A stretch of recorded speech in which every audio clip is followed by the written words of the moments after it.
The clock is ticking. Sequence 36. I think that will be all for today, Maya said.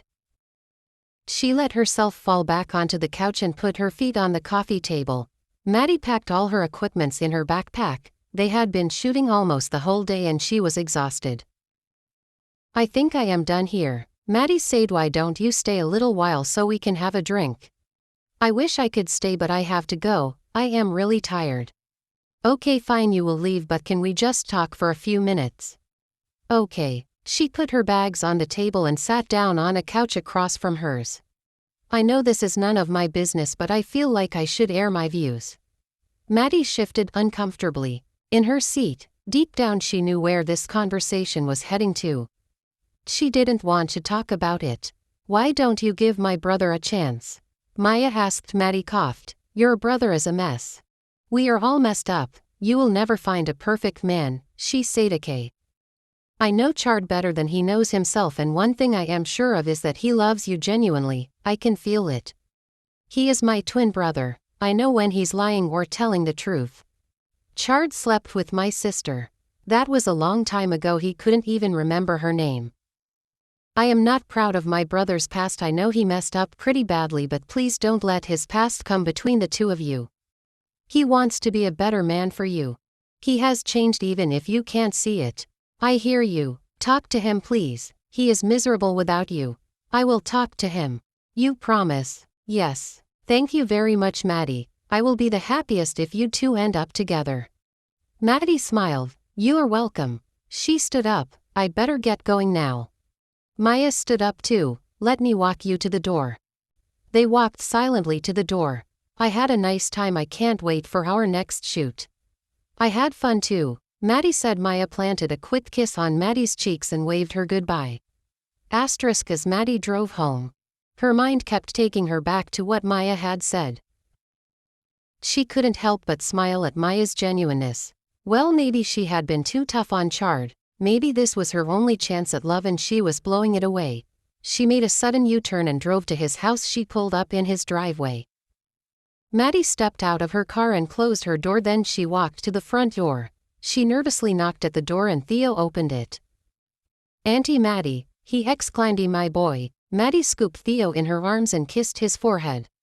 How are you? I am okay. Where is Trini? Trini is home. Theo frowned. You should bring her next time. I will. Is Daddy in? Theo, his mother called him before he could respond. Yes. Who's at the door? It's Auntie. Emma stopped what she was doing and headed for the door. Her smile turned into a frown when she saw Emma carrying her child in her hands. Emma, Maddie gave her a questioning look. Yes, she smiled. Oh, are you? Maddie asked. Fine. Can I please have my son? Sure. Maddie handed the boy to her. What are you doing here? She asked. I'm here to see Chard. Chard appeared in the doorway before Emma could respond to Maddie. A little smile spread across his face when he saw her. Maddie, he excitedly said. They stood in awkward silence while Chard and Maddie intently stared at each other. Emma felt left out. What was it about Maddie that made Chard glow like this? She could see it in his eyes. His love for Maddie was real. I will get my bag and leave so you two can talk, Emma said. Silence. She marched out angrily.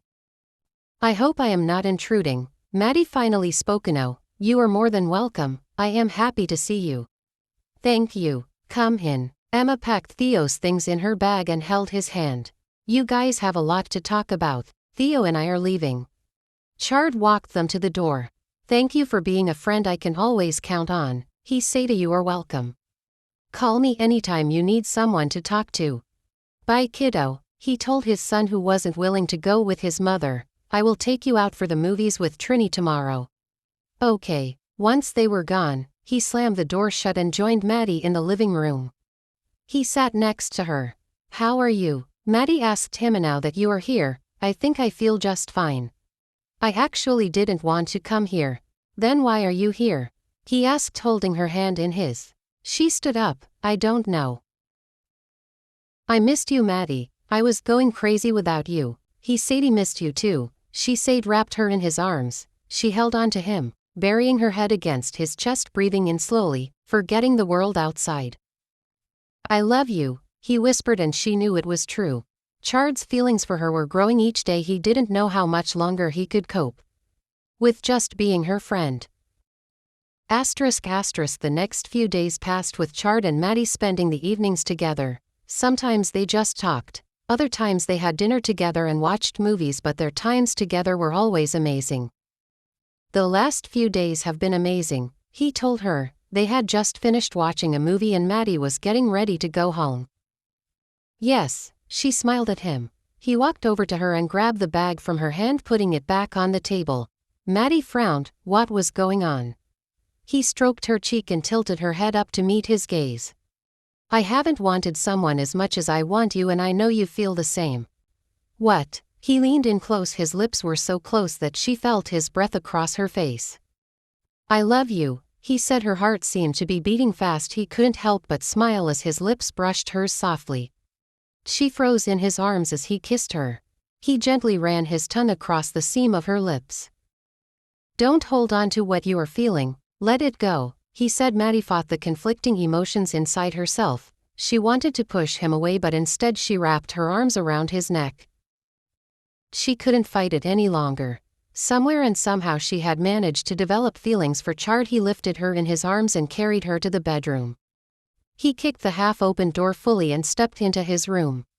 He placed Maddie on his bed. Then he quickly undressed.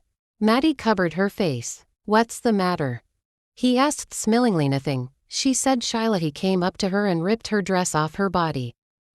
His hands went around her back to remove her bra and her breast fell free. Then he tore her pants in two. She was completely naked. His eyes racked across her body. "You are so beautiful," he said.